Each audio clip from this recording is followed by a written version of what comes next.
នឹងសំខាន់ណាគឺតេតុងមួយពេលវេលាដែលយើងចំណាយពេលខ្លះជាមួយនឹងគាត់ហើយនឹងសួរនាំគាត់ខ្លះអំពីការសិក្សារបស់គាត់នៅសាលាមិនធម្មតាការសិក្សាគាត់ទេតំណែងទំនងរវាងគាត់ជាមួយនឹងមិត្តរួមថ្នាក់បាទនៅសាលាផងដែរព្រោះយើងចង់ដឹងណានឹងពីអារម្មណ៍របស់គាត់ផងដែរនៅពេលដែលគាត់ទៅរៀនហើយនឹងត្រឡប់មកផ្ទះវិញ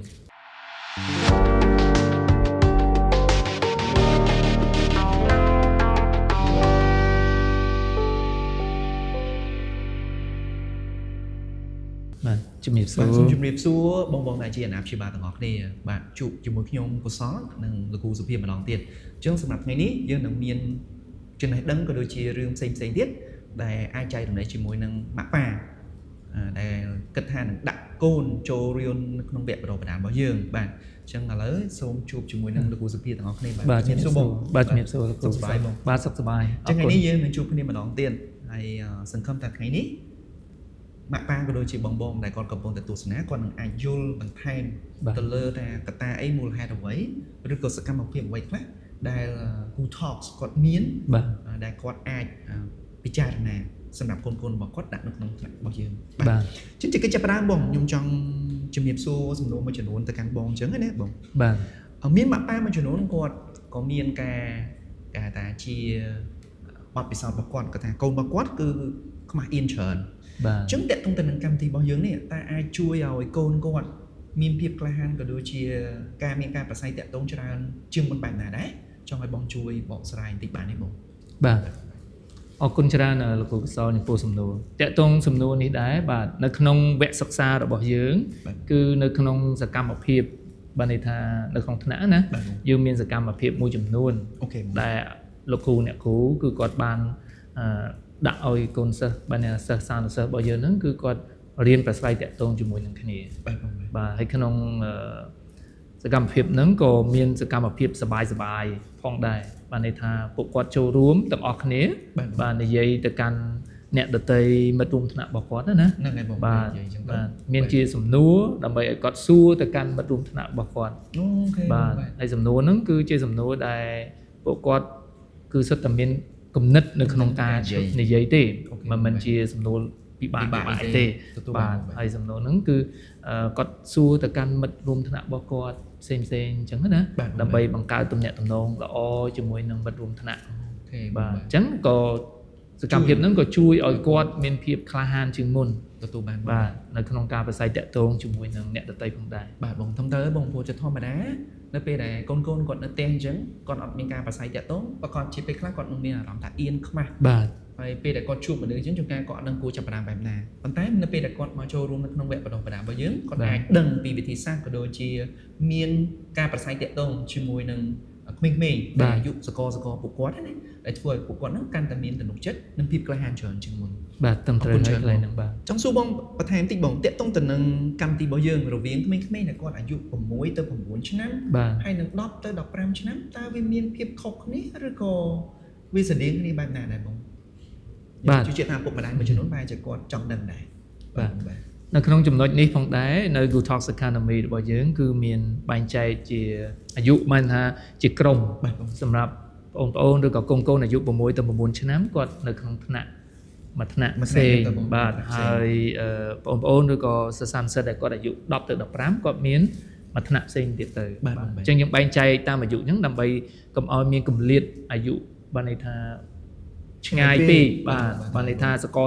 គាត់ណាអញ្ចឹងពេលណាដែលកូនក៏ដូចជាបងប្អូនសិស្សានុសិស្សគាត់អាយុសកលគ្នាពេលគាត់ចូលរៀននៅក្នុងថ្នាក់ទៅគឺងាយស្រួលសម្រាប់ពួកគាត់រៀនហើយគាត់ក៏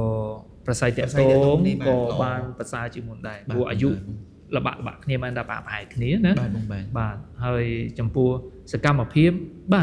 គឺយើងមានសកម្មភាពស្តៀងគ្នាដែរសប្បាយដូចគ្នាដើម្បីឲ្យគាត់រៀនបង្កើតបាទទំនុកចិត្តរបស់គាត់ហើយឲ្យសមរម្យជាមួយនឹងត្រឹមទៅ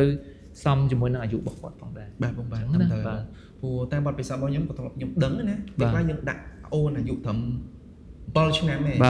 តែបើឧទាហរណ៍ថ្នាក់ហ្នឹងមានអូនអាយុ2 10អីចឹងពេលខ្លះគាត់មានអារម្មណ៍ថាគាត់ធំពេកអញ្ចឹងទៅគាត់ក៏មានអារម្មណ៍ថាគាត់ដូចអត់ត្រូវជាមួយនឹងអាយុបាទអញ្ចឹងជាហេតុដែលយើងបង្កើតជាក្រុមអាយុដើម្បីឲ្យពួកគាត់មានអាយុស្មើគ្នាក្នុងការតំណែងក្នុងការនិយាយស្ដីជាមួយគ្នាបាទបងអរគុណច្រើនបង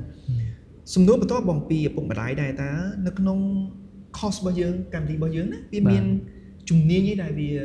ពិសេសដែលអាចធ្វើឲ្យកូនគាត់នឹងរៀនសូត្របានពីបានលើសពីអាការនិយាយជាសាធារណៈតើវាមានជំនាញអីបន្ថែមទៀតដែលកូនគាត់នឹងទទួលបានក្នុងវគ្គបណ្ដុះបណ្ដាលរបស់យើងអញ្ចឹងណាបាទបងអាចជួយលើកឡើង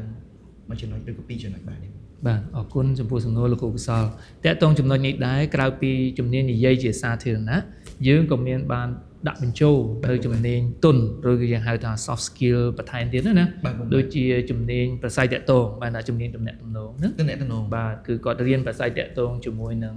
អ្នកដតីនៅក្នុងថ្នាក់អូខេបងបាទហើយទី2នោះគឺយើងមានជំនាញសហការបាទបងសហការគេហៅថា collaboration skill គឺពួកគាត់ធ្វើការជាក្រុមបាទដើម្បីសម្រេចបានកិច្ចការណាមួយអញ្ចឹងណាជាក្រុមអញ្ចឹងបាទជាក្រុមបាទមួយគ្នានៅពេលលោកគ្រូអ្នកគ្រូគាត់ដាក់កិច្ចការពួកគាត់ធ្វើជាក្រុមអញ្ចឹងគាត់ត្រូវតែប្រស័យតាក់ទងគ្នាហើយរកដំណោះស្រាយភាសាគ្នាដើម្បីសម្រេចបានកិច្ចការរួមមួយហ្នឹងគឺ collaboration skill ឬក៏ជំនាញសហការហើយជំនាញមួយទៀតគឺគេហៅថា citizenship បាទ good citizenship បានថាជំនាញភាពជាពលរដ្ឋល្អបាទអញ្ចឹងក្នុងនាមជាពលរដ្ឋល្អម្នាក់តើកូនឬក៏បងប្អូនសិស្សានុសិស្សគាត់គួរតែអនុវត្តអ្វីខ្លះដើម្បីធ្វើឲ្យពួកគាត់ក្លាយជាពលរដ្ឋល្អម្នាក់នៅក្នុងសង្គមរបស់យើងទទួលបានបាទអញ្ចឹងនៅក្នុងហ្នឹងក៏យើងមានជាវីដេអូណែនាំរបស់គាត់ហើយក៏មានសកម្មភាពមួយចំនួនដើម្បីឲ្យគាត់ចូលរួមអនុវត្តផងដែរនៅក្នុងថ្នាក់ដើម្បីឲ្យគាត់យល់ដឹងបន្ថែមអំពី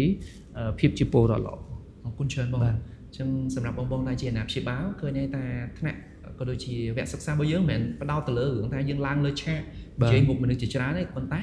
យើងមានតកតងទៅនឹងការប្រស័យតកតងបាទការសហការគ្នាជាក្រុមក៏ដូចជាភាពជាពលរដ្ឋល្អបាទមួយរូបនៅក្នុងប្រទេសកម្ពុជារបស់យើងព្រោះប្រកបណាស់នៅពេលណាដែលយើងជាពលរដ្ឋល្អមួយរូបយើងនឹងអាចជួយសង្គមរបស់យើងហើយនឹងក៏មនុស្សជាច្រើនទៀតឲ្យគាត់មានគេហៅថាអត្តចរិតក៏ដូចជាបុគ្គលិកលក្ខណៈល្អភាសាក្នុងសង្គមរបស់គាត់បាទអរគុណច្រើនបងសម្រាប់ការចូលរួមចែករំលែកបាទមិនអីទៀតសំណួរបន្ទាប់ពីឪពុកម្ដាយដែរបងគាត់ចង់សួរថាតើកូនគាត់មានឱកាសទៅនិយាយមុខមនុស្សជាច្រើននៅទីសាធារណៈអត់ឬក៏ត្រឹមតែនិយាយនៅក្នុងកតុបមួយដែលគាត់រៀនជាប់រហូតបាទចង់ឲ្យបងជួយបកស្រាយតិចបានទេបាទតាមបទពិសោធន៍ដែលយើងរៀបចំកន្លងមកបានបងបាទ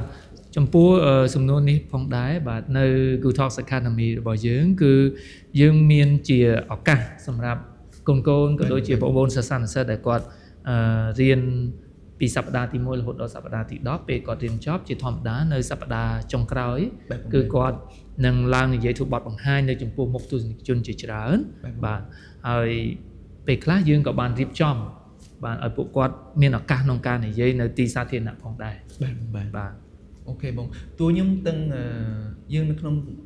នេះប្រហែលជាខែ4នេះយើងនឹងទៅធ្វើកម្មវិធីមួយតាក់ទងទៅនឹង My Voice for Cambodia បាទសម្លេងខ្ញុំសម្រាប់កម្ពុជាសម្លេងយើងសម្រាប់កម្ពុជាដែលយើងអាចបានឲ្យឱកាសបងប្អូនដែលគាត់ទៅនិយាយនៅទីឆាកមួយនៅទីសាធារណៈបាទនៅក្នុងផ្សារអញ្ចឹងណាខ្ញុំគាត់ថាអានឹងគឺជាអ្វីមួយដែលខាង Good Talks Academy គាត់បានរៀបចំឡើងហើយដូចជាយើងបានរៀបចំកម្មវិធីតាក់ទងទៅនឹង TEDx នៅសាលា Harrington បាទ International School ដែលជាឱកាសដែលគាត់អាចចេញពីឆាកនៅក្នុងថ្នាក់របស់យើងទៅនិយាយនៅខាងក្រៅបាទអញ្ចឹងត្រឡប់ទៅវិញខ្ញុំគាត់ថាឱកាសដែលបងប្អូនគាត់មកចូលរួមគាត់មិនមែនត្រឹមតែនិយាយនៅក្នុងថ្នាក់ទេប៉ុន្តែគាត់បានឲ្យខ្លួនឯងហ្នឹងទៅខាងក្រៅបាទទីសាធារណៈឲ្យទំនុកចិត្តរបស់គាត់ក៏ដូចជាភាពក្លាហានរបស់គាត់ណាកើនឡើងមួយកម្រិតទៀតបាទត្រូវអញ្ចឹងនេះគឺជាអ្វីមួយដែលយើងបានចូលរួមធ្វើបាទសំណួរចុងក្រោយបងចង់សាកសួរបងថាតើក្នុងនាមជាពុកម្ដាយបងជាពុកម្ដាយហើយគាត់ឃើញកូនគាត់ខ្លាចភ័យតើគាត់គួរធ្វើបែបណាដើម្បីជួយឲ្យកូនគាត់មានអារម្មណ៍ថាកុំឲ្យទៅគិតទៅលើអាការវិនិច្ឆ័យឬអាកំហុសនឹងច្រើនពេកដែលធ្វើឲ្យគាត់នឹងអត់ហ៊ានទៅបញ្ចេញសកម្មភាពរបស់គាត់ហ្នឹងបាទតើបងអាចចែករំលែកជាបទពិសោធន៍ផ្ទាល់របស់បងទៅកាន់បងដែលជាអាណាព្យាបាលតិចបានទេបងបាទត្រង់ចំណុចនេះគឺថាក្នុងនាមជាឪពុកម្ដាយបាទគឺយើងប្រកាសណាស់ចង់ឲ្យកូនមានភាពរីកចម្រើននៅក្នុង ការសិក្សា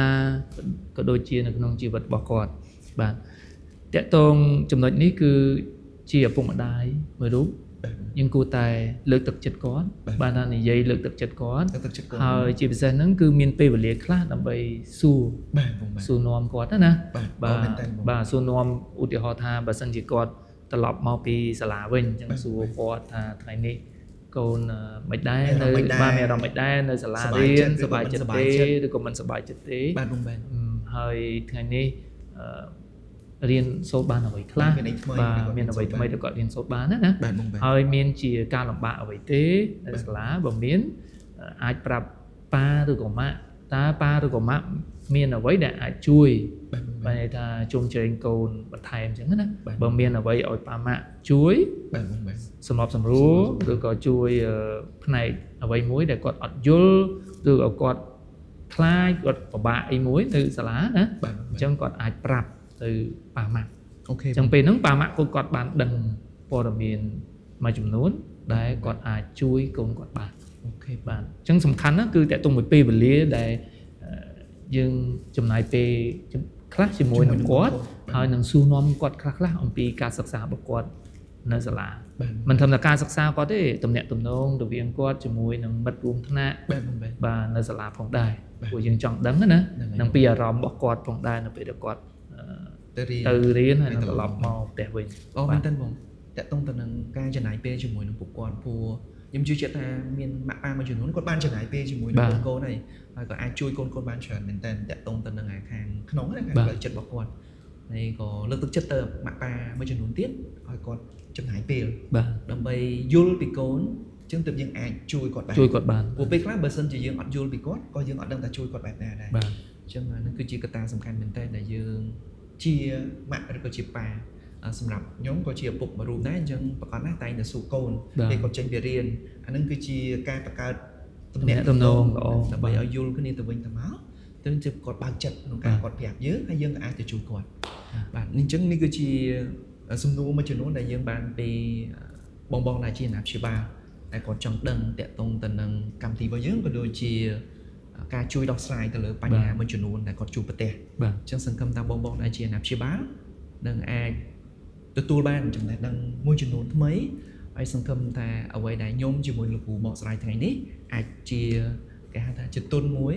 ឬក៏ជាចំណេះដឹងថ្មីបន្ថែមដើម្បីបងអាចយកទៅអនុវត្តទៅដូចជាសម្រាប់ចិត្តតាក់ទងទៅនឹងការចូលរួមនៅក្នុងវគ្គបណ្ដុះបណ្ដាលរបស់យើងដែរបាទសម្រាប់បងដែលមានសំណួរក៏ដូចជាចម្ងល់អីផ្សេងតាក់ទងទៅនឹងវគ្គសិក្សារបស់យើងក៏ដូចជារឿងផ្សេងតាក់ទងទៅនឹងកូនបងអាចតម្លាក់នៅក្នុង comment បានហើយពួកខ្ញុំនឹងយកសំណួរទាំងអស់នោះមកបកស្រាយនៅក្នុងកម្មវិធីរបស់យើងនៅវីដេអូបន្តទៀតអញ្ចឹងសម្រាប់ខ្ញុំកុសលខ្ញុំ